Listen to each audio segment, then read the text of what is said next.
ક્યાંય જવું ન હોય ને તો મત હાવણા નાપો, અહીંયા ના રહેવાનું છે ને, જેવું ધારી એવું સારું સિટી બનાવવાનું. ત્યાં સુવિધા નહોતી તો અહીંયા આવ્યા, ત્યાં કદાચ સુવિધા નહોતી છતાંય રહેતા હોત તો 5,000 પૂરું પડે. જ્યાં ત્યાં જે સુવિધા નહોતી એ સુવિધા અહીંયા નથી, ના પૂરું 50,000 પડતું નથી. ક્યાં લેવા જશું? આ પરિસ્થિતિ ક્યારે બદલાશે? અમે તો મહેનત કરીએ છીએ, પાછું પગલું ક્યાંય ભરતા નથી. હું ચૂંટણી હારી ગયો તો કતાર ગામમાં, પણ હિંમત નહોતો હાર્યો, કામ કરવાનું ચાલુ રાખ્યું કે એક દિવસ સારો દિવસ આવશે. અનેક લોકોએ લોભમાં આવી, લાલચમાં આવી, ડરી જઈ, અતિ મહત્વકાંક્ષાઓમાં આવી જઈ, ભરમાઈ જઈને પાર્ટીઓ બદલી નાખી. એ ધારાસભ્ય બન્યા, હું ધારાસભ્ય બન્યો. એની ઈ ટર્મમાં જે આ ટર્મમાં બન્યા, ઈ ટર્મમાં હું બન્યો, તો ફરક શું પડ્યો? લોભ લાલચથી પાર્ટીઓ બદલી, જમાત સાથે દગો કરી, ગદ્દારી કરીને પાર્ટીઓ બદલી નેતા બન્યા, એનામાં અમારા ફરક શું પડ્યો? અમને જનતાના આશીર્વાદ મળ્યા ને એને જનતા અત્યારે રોડે ચડાવે છે, જેણે જેણે પાર્ટીઓ બદલી. અને એટલે હું તમને એવી વિનંતી કરવા માટે આવ્યો છું કે 30 વર્ષ આપણા વેડફાઈ ચૂક્યા છે. જે મારી જેવા, રેખાબેન જેવા, અમારા જેડી કથિરિયા હાજર નથી, પેલા ઈ હતા કામરેજના નેતા, રામભાઈ જેવા, જે કાંઈ 5-25 નેતા જે લડે છે જનતા માટે, વધ્યા છે, એને વધવા દેવા છે કે પૂરા કરી દેવા છે? વધવા દેવા હોય તો મારો હાવણો, નહીતર તો પછી આમાં કેટલા દિવસ લડી શકાય? આ બધા જ નેતાઓ, CR પાટીલે ચેલેન્જ મારી કે તમારી હતી એટલી સીટો લાવી બતાવો, લ્યો મારી ચેલેન્જ છે, એવું કીધું ને અમને. કાંઈ વાંધો નહીં બાપા, તમે મોટા માણસો છો, અમે નાના માણસો, તમે અમને હરાવી દો, એમાં કઈ નવાઈ નથી. તમે કદાવર માણસો કહેવાઓ, તમે પૈસા વાળા કહેવાઓ, તમે ગુંડા કહેવાઓ, તમારી પાસે સત્તા છે, તમારી પાસે પોલીસ છે, તમારી પાસે દિલ્હી સુધીનું પીઠબળ છે, તમે અમને હરાવી દો, તમે અમને હરાવી દો, તો એમાં કાંઈ નવાઈ નથી. પણ પાટીલે એવી ચેલેન્જ કેમ ન મારી કે આખા સુરતની વોર્ડ વાઇઝ સરકારી શાળા ધોરણ 1 થી 12 બનાવીને બતાવીશ? એવી ચેલેન્જ કેમ ન મારી? એવી ચેલેન્જ મારવી હતી ને કે કામરેજના છોકરા હોય, ખોલવડના છોકરા હોય, બસોની અંદર ઢોર ભર્યા હોય, એમ હાકડ મુકર ભરીને શહેરમાં ભણવા ન જવું પડે એટલે કામરેજમાં કોલેજ કરી દઈશ. એવી ચેલેન્જ કેમ ન મારી? અમને હરાવી દેવા છે, પણ જીતીને શું કરવું? જીતો કયો, અમને હરાવી દો, કાંઈ વાંધો નહીં, અમે નાના માણસો છીએ, અમે તો હારી જાઉં. પણ તમે જીતશો તો હું ગામને એવા મેડલ અપાઈ દેશો, એનું લિસ્ટ તો આપો કોકને. કોઈ કહેવા તૈયાર નથી.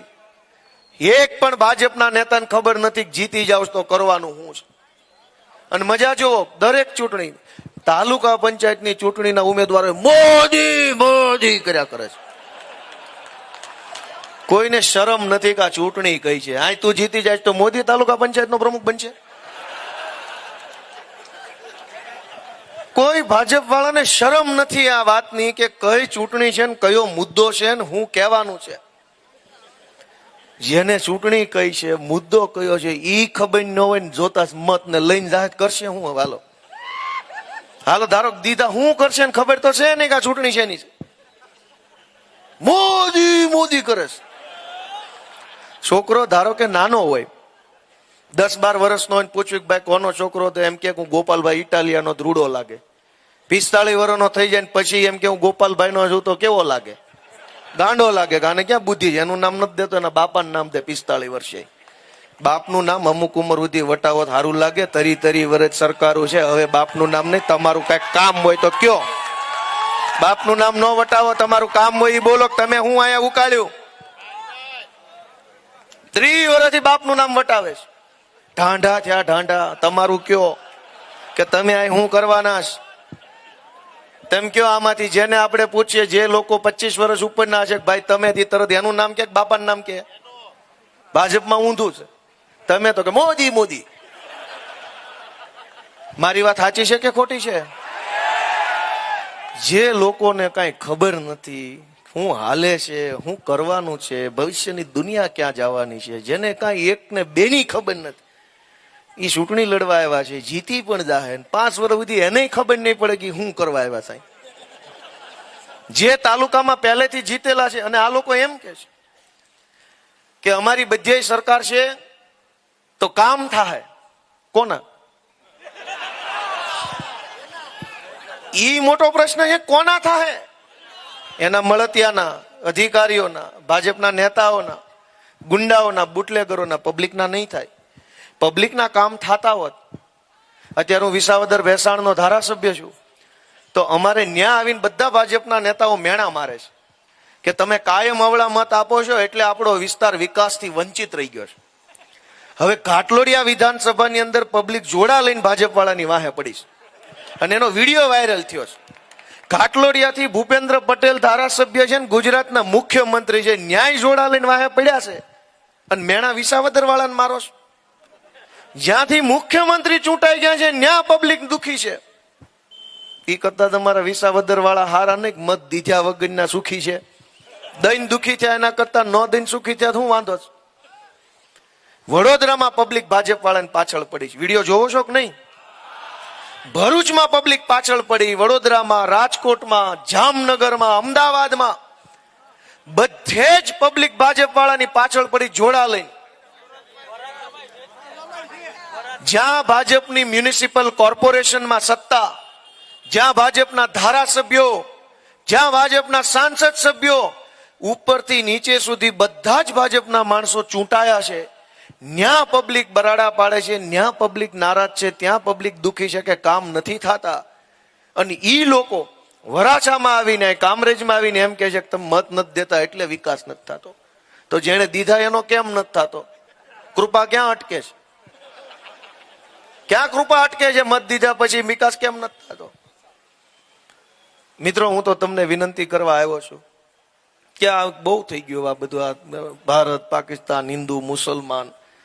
ક્યારેક તો આપણે આપણું વિચારીને મત આપીએ.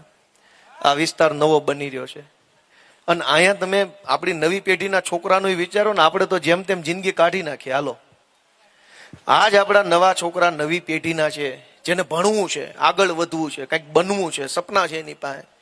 એનું હું ભાજપના એકેય નેતા પાસે નવી પેઢીના યુવાનોને લઈને કઈ વિઝન છે? કોઈને કઈ ખબર છે કે નવી પેઢી વાળા શું વિચારે છે? સાહેબે ચર્ચા કર્યા કરે, 30 વર્ષથી ચર્ચા ચાલુ છે, હજી ચર્ચા પૂરી નથી થઈ જોઈએ એની. હજુ ચર્ચા પૂરી થાય પછી કામની વાત, ચર્ચા ચાલુ છે. દોસ્તો, નવી પેઢીના આપણા યુવાનોનું કઈક વિચારવું પડશે. જેના હાથ, જો આપણા છોકરાના હાથમાં કામ નહીં હોય ને તો અવળા રવાડે ચડી જશે. અનેક છોકરાઓ પાસે કામ ધંધો નથી, અથવા પૈસા કમાવા માટે થઈને ટૂંકા રસ્તા અપનાવીને પછી કેવા કેવી ઘટનાઓ બને, આપણે બધા સાક્ષી છીએ કે ખોટી વાત છે? સાયબર ક્રાઇમના અનેક ઘટનાઓની અંદર છોકરાઓ ટૂંકા રસ્તે વળ્યા છે. ખાતું ભાડે આપે ને પછી હરિયાણાની પોલીસ પકડીને જેલમાં પૂરી દેશે. એનો જવાબદાર કોણ? છોકરા કાંઈ એવું નથી કે ગુનેગાર છે, પણ પરિસ્થિતિ એવી બની, એને માર્ગદર્શન ન મળ્યું, એને એવી વ્યવસ્થા ન મળી, એવી સુવિધા ન મળી કે છોકરો આપણો એક ગેરમાર્ગે દોરાઈ ગયો. હવે હરિયાણાની, આસામની, દિલ્હીની, પંજાબની જેલમાં છોડાવો કેમ? એને ભાષા જોડીને, ભાષા જાણીએ નહીં, વકીલ મળે નહીં, એ ગામમાં કોઈ ઓળખે નહીં. હું આ બોલું છું એ સાચું છે કે ખોટું? આનો જવાબદાર કોણ?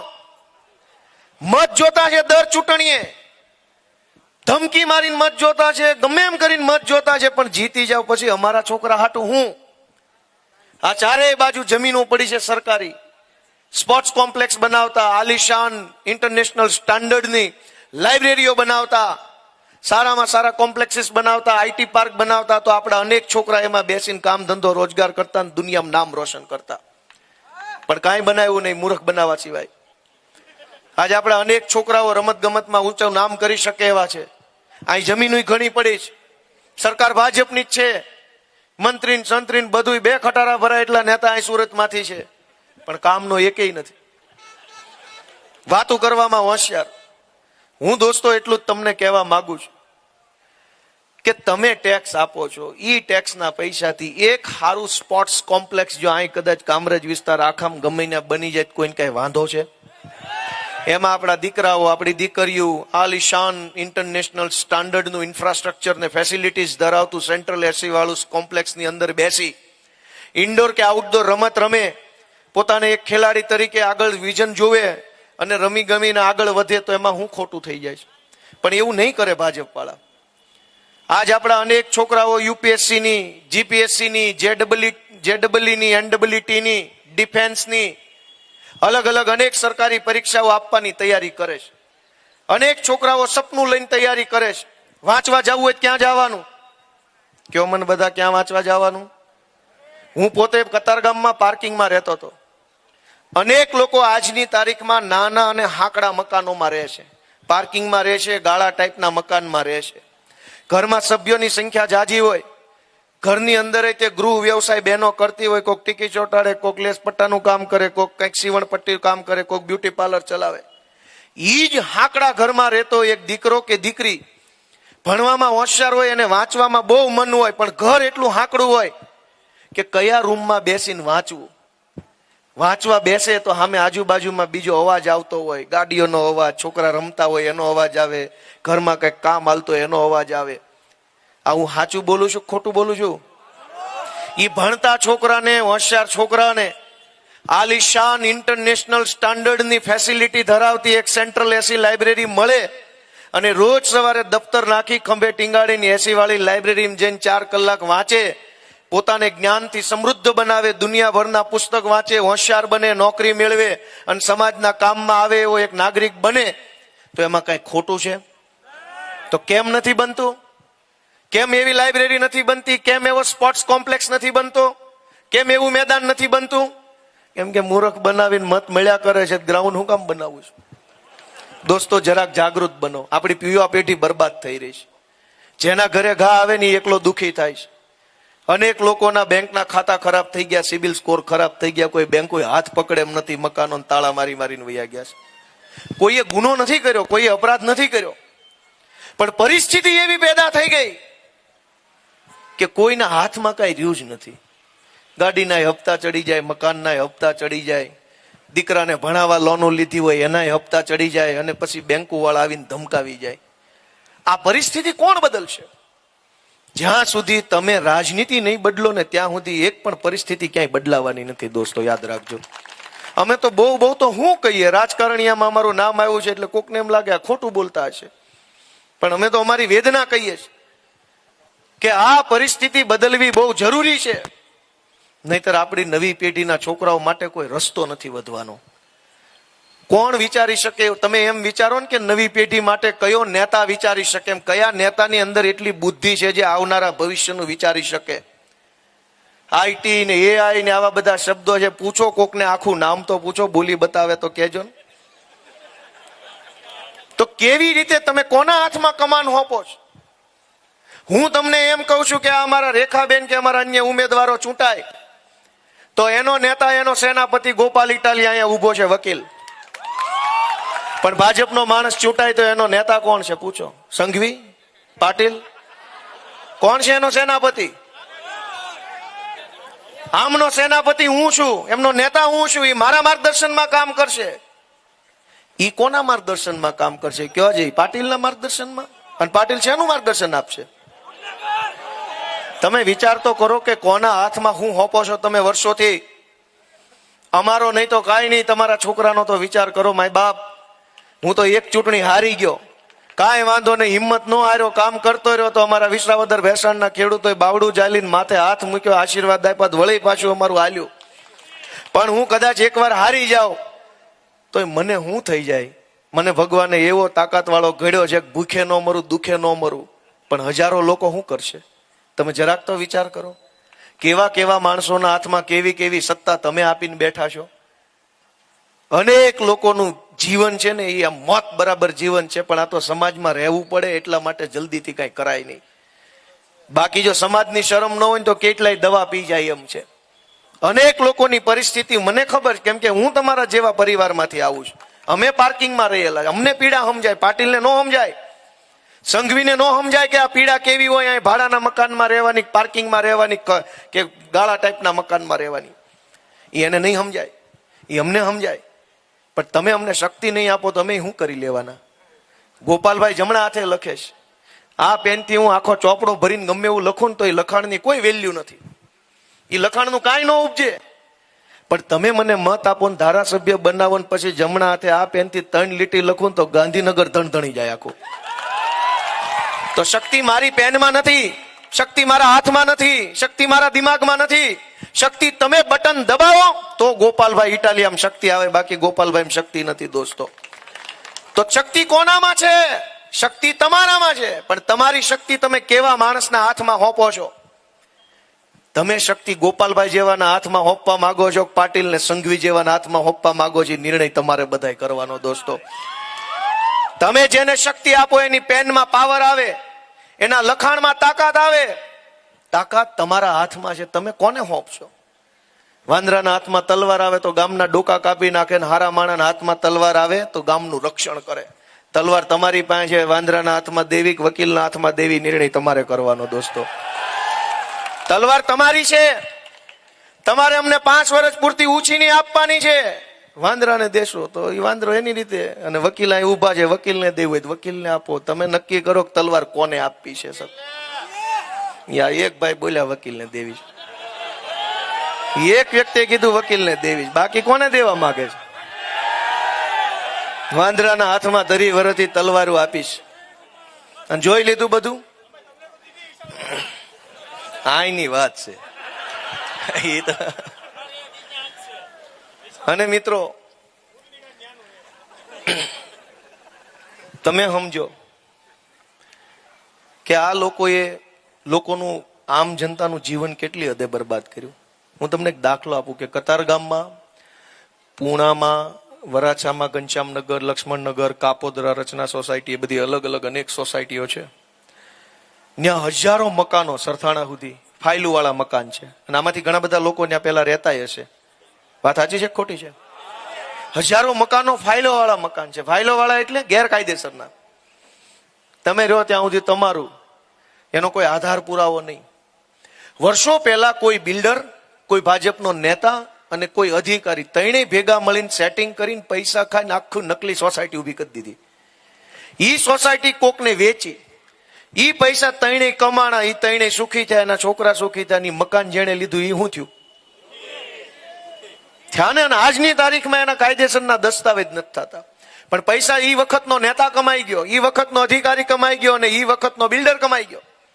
અને આજે ઈ ત્રણેય હવે દાનેશ્વરી કર્ણનો અવતાર બનીને સમાજને સલાહ આપવા આવ્યા છે કે તમારે કેમ જીવવું, કેમ રહેવું, ભાઈઓ બહેનો, સમાજમાં આમ રહેવું, તેમ રહેવું.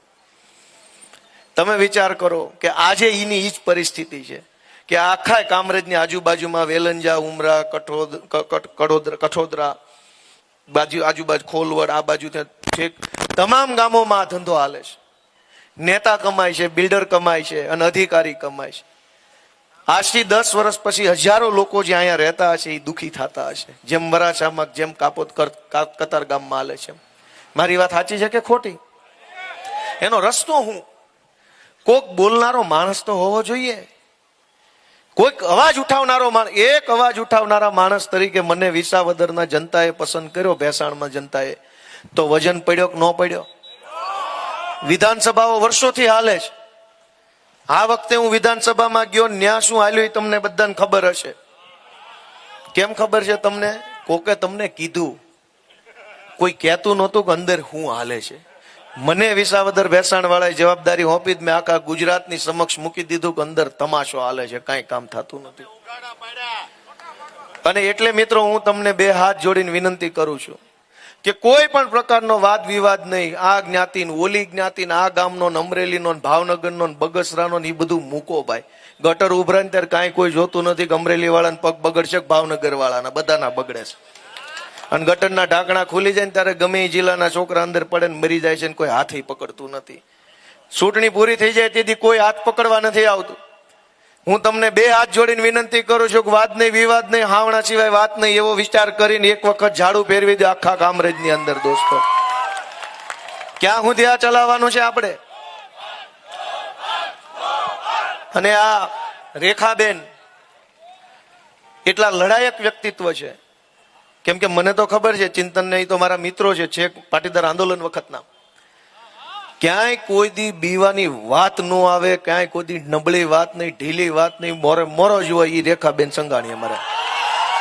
અને તમે ઓળખો છો, વિસાવદરની ચૂંટણીની અંદર આખી ભાજપની સરકાર આવી ગઈ. મુખ્યમંત્રી, વન મંત્રી, પાણી મંત્રી, વીજળી મંત્રી, કૃષિ મંત્રી, ગૃહમંત્રી, 2 ખટારા મંત્રી ઠાલવા. બુટલેગરો, ધારાસભ્યો, સાંસદ સભ્યો બધું જ આવ્યું. પણ જનતા જાગૃત થઈ તો પરિણામ શું આવ્યું? જનતા જીતી અને સત્તા હારી ગઈ. એ પરિણામ જનતા લઈ આવી. દોસ્તો તમે જાગૃત બનો તો બધું શક્ય છે. કહેવા જેવા અનેક વિષયો છે. પણ સમય એમ કે છે કે આવું કહેવું નથી, એવું કરીને બતાવવાનું છે, હાવણા વાળી કરીને બતાવવાની છે, કહેવાનું નથી.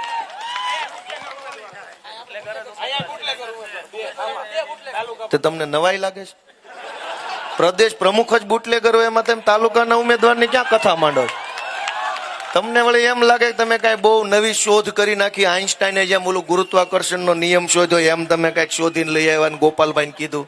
આખી પાર્ટીનો પ્રદેશ પ્રમુખ બુટલેગર હોય, એમાં તાલુકા સીટ પર બુટલેગર ઉભો રાખ્યો, એમાં વળી તમે ઠેકડા મારો. આખી દુનિયા જોવે એમ બુટલેગરને પ્રદેશ પ્રમુખ બનાવ્યો. તેથી તમને નવાઈ ન લાગી?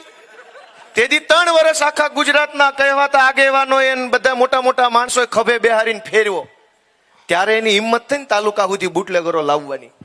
પ્રદેશ પ્રમુખ બનાવ્યો તેથી આખા ગુજરાતના સભ્ય સમાજના માણસો જાગૃત થઈને પાડી દીધો હોત તો આજે આ હિંમત ન કરે. ભાજપે આપણને હું સમજી લીધા છે?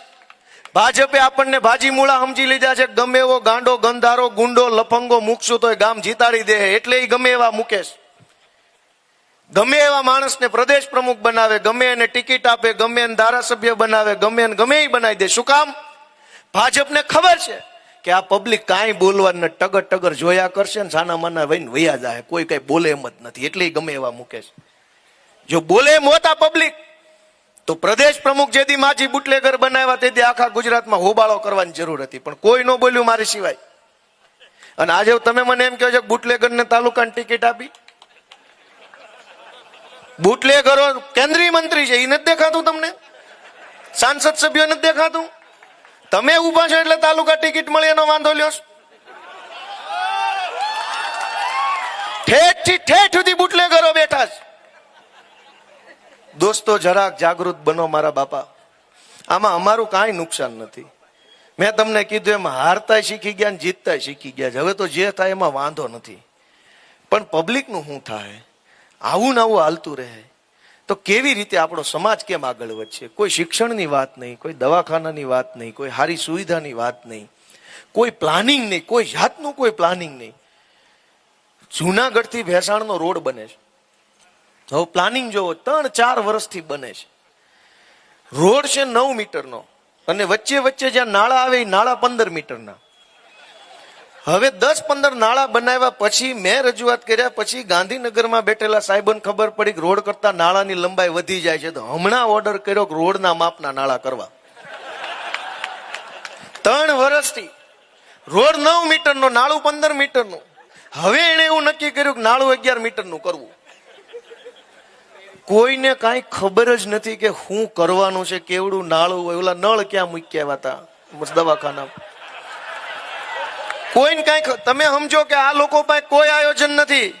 સુરત થી ઓલો રોડ આવે છે ને અહીંયા રેલવે પાસે જે નવા નાળા બન્યા છે, કયું છે ઉમરા પાસે નીકળે ગોઠાણ. સુરત થી આપણે આવીએ ને ઓલું જે પીપી સવાણી સ્કૂલ થી આવીએ ને ઓલા રેલવે પાસે જે 2 નાળા બન્યા છે અબરામાં, કેવડા હાકડા નાળા બન્યા છે. જોયા છે કોઈએ? ઓલું સ્વિમિંગ ઓલું સ્વિમિંગ પુલ કે શું બન્યું વોટર પાર્ક ની બાજુમાં દુખિયાના દરબાર રોડે. અવડું મોટું ગામ આયા વસ્તુ, ઉમરા, વેલંજા, કઠોર, કેટલો મોટો વિસ્તાર ડેવલપ થયો છે. ભવિષ્યમાં કેટલાય વાહનો નીકળવાના છે, ખટારા નીકળશે, 4 વ્હીલરો નીકળશે. દુનિયાભરના માણસો અત્યારે સુરતમાં જાય છે અહીંથી ગામમાં. અને રેલવે સ્ટેશનની રેલવેની નીચે જે નાળા બનાવ્યા છે કેવડા બનાવ્યા જોયા કોઈ? કોઈ આયોજન જ નથી. ગમે ત્યારે ગમે એવું બનાવીને ભાગી જવાનું, પછી ગામ મુર્દાબાદ મુર્દાબાદ 10 વર્ષ કરે ત્યારે પાછા આવે ગમે તમારું આ કરી દીધું. પહેલેથી સારું કેમ નથી કરતા? પહેલેથી સારું કરો ને ભાઈ, વિચારીને કરો ને, 10 વર્ષનું વિચારો ને. હું તમને એટલી વિનંતી કરું છું કે આગલી ચૂંટણીનું નહીં, આગલી પેઢીનું વિચારીને હાલે ને એવા માણસોને એકવાર મત આપો ને તો સુખી થાવું આપણે. આ ચૂંટણી તો ચૂંટણી વિચારવા વાળા છે. ચૂંટણીથી આગળ આમની કોઈ બુદ્ધિ હાલે એમ જ નથી કે આવતી ચૂંટણીમાં કોને ટિકિટ મળશે ને મને નહીં મળે તો કોની સામે હું પડીશ. આપણું પ્લાનિંગ કરે કે એની ટિકિટનું પ્લાનિંગ કરે? આવતી પેઢીનું કેદી વિચારશે? મને તો ઘણું કહેવાનું મન છે, પણ હવે રાત બહુ જાજી થઈ ગઈ છે. પણ હું એટલી વિનંતી કરું કે તમે બધાય જવાબદારી લેજો. ખાલી હું મારો મત આપી દઈશ એમ નહીં હાલે. 10 મતની જવાબદારી લેજો કે મારી સોસાયટીમાંથી એકેય માણસ મત આપ્યા વગરનો બાકી નહીં રહી જાય ને એવી હું સ્વયંભૂ મહેનત મારા છોકરા માટે કરીશ, એમ જવાબદારી લઈને જાજો અહીંથી બધા. બાકી નહીં હાલે, બાકી નહીં હાલે. કેમ કે કઈ રેખાબેન બહુ તો હારી જાય, હાલો નહીં મત મળે તો એમાં શું થઈ જાય? હારી જાય તો કાંઈ વાંધો નહીં, પાછા કામે વળગી જાય જે કરતા છે. પણ હજારો લોકો શું કરી શકશે? નહીં, રેખાબેન છે, અમારા બીજા બહેનો છે, રામભાઈ છે. રામભાઈ 2 ચૂંટણી ઉપરી હારી ગયા, ભલે કાંઈ વાંધો નહીં, હિંમત નથી હાર્યા. પણ જે જીતી ગયા એનું શું છે? એની પાસે કોઈ દી સાંભળ્યું કે ભાઈ હું આરટીઓ નું એક શાખા કામરેજ ઠેઠ લઈ આવીશ, તમને ઠેઠ પાલ ધક્કો નહીં થવા દઉં? રોજ ઉઠીને એમ કહેવાનું સરકાર અમારી છે, ડબલ એન્જિન ની છે, કામ થશે તો કરાવો, લ્યો એક આરટીઓ અહીં ખોલી દો સબ શાખા કામરેજમાં. નહીં થાય, ન થાય. એનાથી કોઈનું કાંઈ હાલે એમ જ નથી. મોદી કરવા રાખેલા છે બધા. ચીયર લીડર્સ થી છક્કો લાગે એ પપુડું વગાડવા રાખ્યા એટલે પપુડા વગાડી શકે. એ એમ કે હું છક્કા મારીશ એવું ન હોય. છક્કા મારવા વાળા બેટ્સમેનો હોય, આ પપુડા વાળા છે. ચીયર લીડર્સ ની જેમ મંત્રી બનાવ્યા છે કે જેવો મોદી કઈક બોલે તો અહીંથી પપુડા ચાલુ કરે, મોદી મોદી મોદી. એ કઈનું કઈ હાલે એમ નથી. આ ચીયર લીડર્સ મંડળ છે, મંત્રી મંડળ ને ચીયર લીડર મંડળ. એકેય મંત્રીનું કાંઈ હાલતું હોય તો એના વિસ્તારની જનતા દુખી હોય આટલી? કોઈ દુઃખ નહીં દેખાય? અને કેટલી બધી સમસ્યાનો પાર નથી. કહેવા બેસીશ તો એવી ઝીણી ઝીણી વાત છે જે નેતાઓને ખબર નથી આ સમસ્યા. હું વિધાનસભામાં એક મુદ્દો ઉઠાવ્યો, શિક્ષણ મંત્રીને હજુ સુધી નથી સમજાણો હું કહેવા હું માંગુ છું. હું તમને કહું હમણાં મેં હું મુદ્દો મૂક્યો. મેં એમ મુદ્દો મૂક્યો કે સાહેબ, અમદાવાદ, રાજકોટ, સુરત, વડોદરા જેવા શહેરોમાં ઘરની નજીકમાં સરકારી શાળા નથી અને ઘરની નજીકમાં સારી પ્રાઇવેટ શાળા નથી. એટલે હજારો લોકોએ પોતાને જે સારી લાગે એવી પ્રાઇવેટ શાળાઓ બહુ દૂર દૂર સુધી આવેલી છે. એટલે છોકરા 5-5, 7-7 કિલોમીટર દૂર ભણવા જાય છે સ્કૂલ બસોમાં. પહેલો છોકરો જે બસમાં બેહાડે તે 50 છોકરા વીણે સોસાયટી ત્યાં તમામ છોકરા છે ને લોંદા જેવા થઈ જાય સ્કૂલે પોગેની પહેલા. ભણે એવા નથી રહેતા, થાકી જાય, કોથળા જેવા થઈ જાય. કેમ કે છોકરાનું બોડી એટલું ફિટ ન હોય, આમ એને જલ્દી થાક લાગી જાય. નાનું પૈન હોય, કૂણું શરીર હોય. 5 કિલોમીટરનું ટ્રાવેલિંગ કરતા પહેલા આ શેરીએ 1 કલાક ફેરવે. પછી બધા છોકરા એવા થાકી જાય કે અડધા ઊંઘમાં સ્કૂલે પોગે, અડધા ઊંઘમાં ભણાય એટલું ભણે અને વળી પાછા 5 કિલોમીટર આવીને આમામ ફેરવે એટલે હાંજ થાય ત્યાં લબ્બરિયા થઈ જાય. વાત સાચી છે ખોટી છે? ખોટી આ પાડી ખાચી. આ મુદ્દો મેં વિધાનસભામાં મૂક્યો કે વાત બહુ નાની છે પણ કોઈ દેખાણી 30 વર્ષમાં છોકરા લબ્બર થઈ જાય છે કે ઘરની પડખે નિહાળ્યું કહી દો. ઘરની પડખે દારૂ તો મોકલી દો છો, તો ઘરની પડખે નિહાળ કેમ નહીં? દારૂ લેવા કોઈએ 10 કિલોમીટર નથી જવું પડતું, ભણવા કેમ જવું પડે છે? તો કોઈને 30 વર્ષથી વિચાર નથી આવતો કે છોકરા ભણવા મોકલીએ છે આવી રીતે આમામ 2 કલાક રખડાવા નથી મોકલતા. અને એ જેની બસ આવતી હોય એની વાત છોડો, વાન આવતું એને શું કરવાનું? ઓમની વાનમાં છોકરા ભણવા જાય છે, એ કેમ બેઠા હોય છે? કેમ ઈ ભણે એવા રહેશે કે નથી રહેતા? અને ઘરે આવે ત્યારે લેશન કરે એવા, રમે એવા રહેશે કે નથી રહેતા? તમે મને એમ કહો કે તમે દુકાન ચલાવી, રિક્ષા ચલાવી, મેકઅપ કરનું બ્યુટી પાર્લર ચલાવી, શાકભાજી વેચી, કાંઈ પણ કામ કરીને 5 પૈસા કમાવશો અને છેલ્લે તમારા છોકરાને ભણવા હારી નિહાળ ન હોય, ભણવા જાય ને આવે ત્યાં છોકરા લોંદા જેવા થઈ જતા હોય, ધૂળ પડી ને આપણી કમાણીમાં. એ કમાણી શું કામ નહીં જો આપણા છોકરા હારું મોઢું લઈને પાછા ન આવતા હોય? છીણવાઈ ગયેલા મોઢા લઈને પાછા આવે છે. ભણીને આવ્યા હોય તો હસતા હસતા આવવા જોઈએ, બહુ મજા આવી આજ ભણવામાં. લોંદા જેવા થઈ જાય છે, દફતરના ઘા કરી દે ને કપડા બદલવાના વેત નથી રહેતા.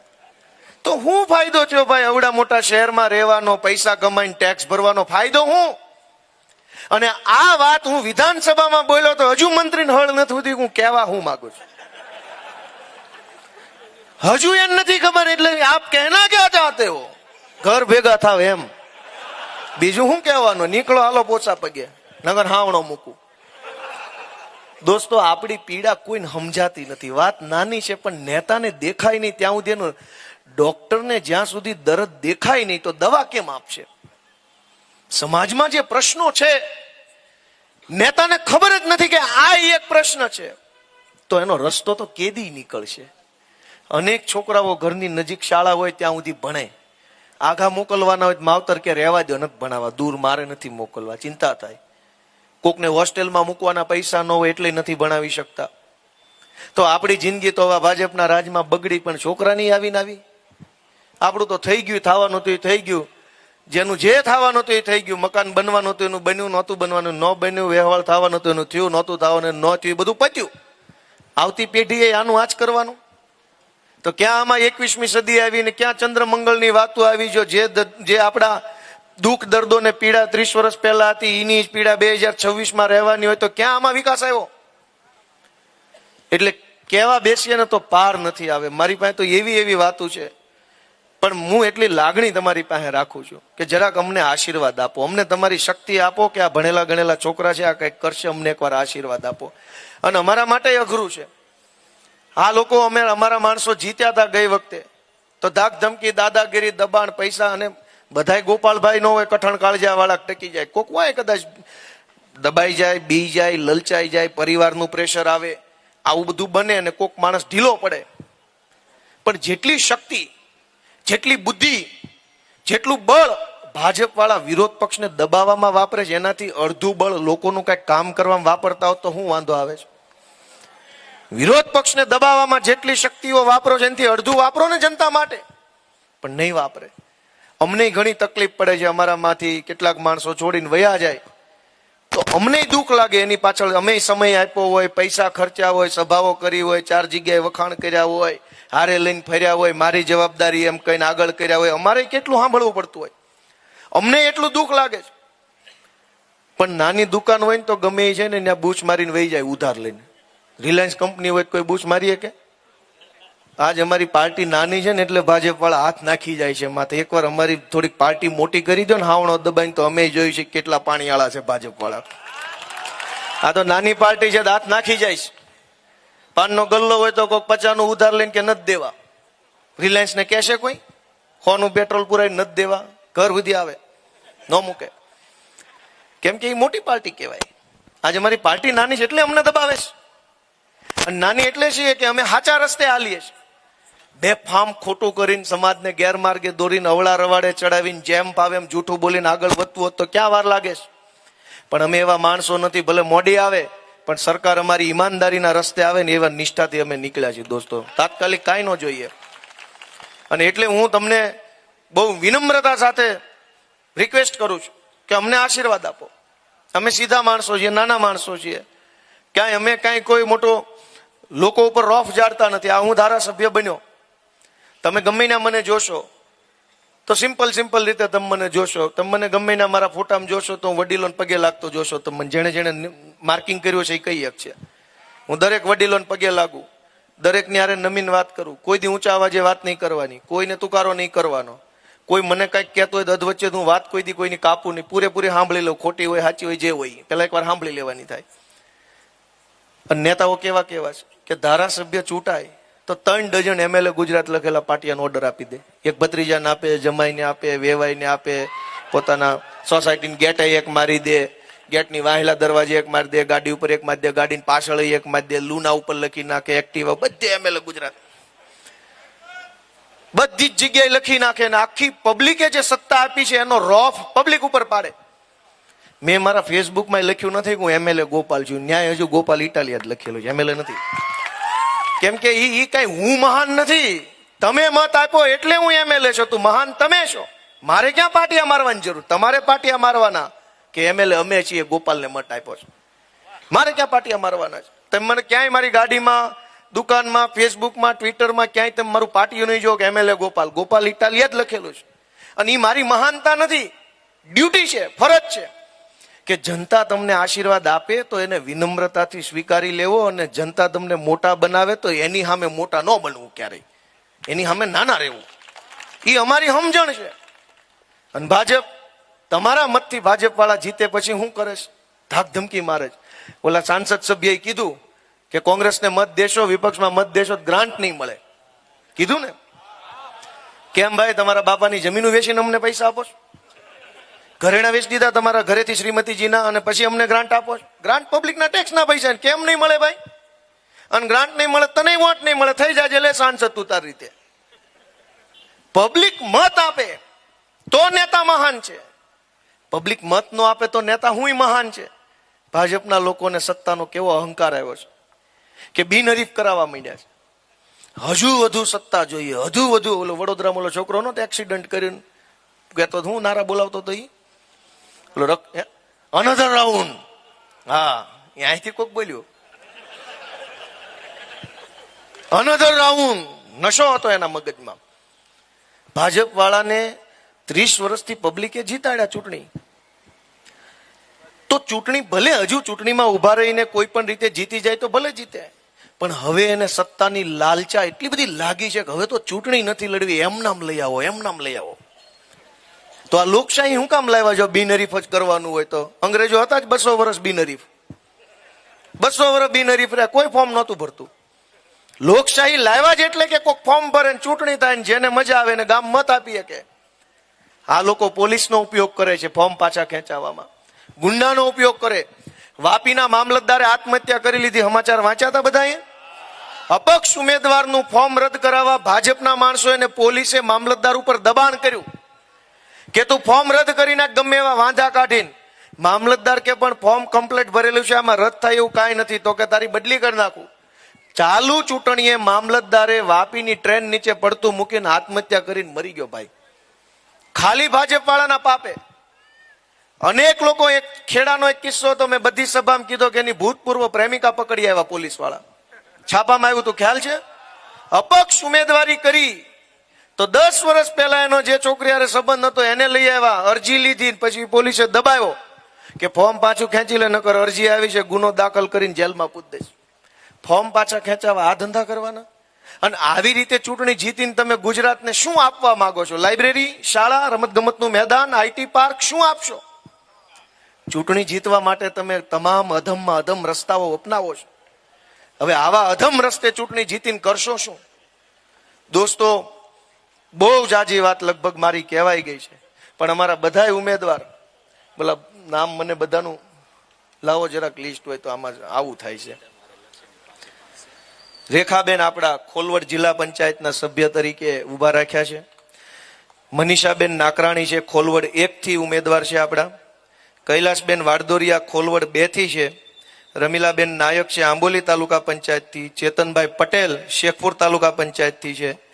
અને આ બધા જ અમારા ઉમેદવારોને તમે હાવણાના નિશાન ઉપર મત આપીને ચૂંટણી જીતાડો એવી હું બધાને 2 હાથ જોડીને નમ્ર વિનંતી કરું છું.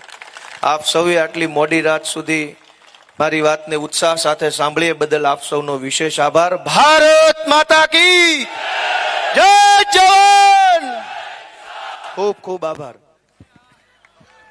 ખૂબ સરસ ગોપાલભાઈ.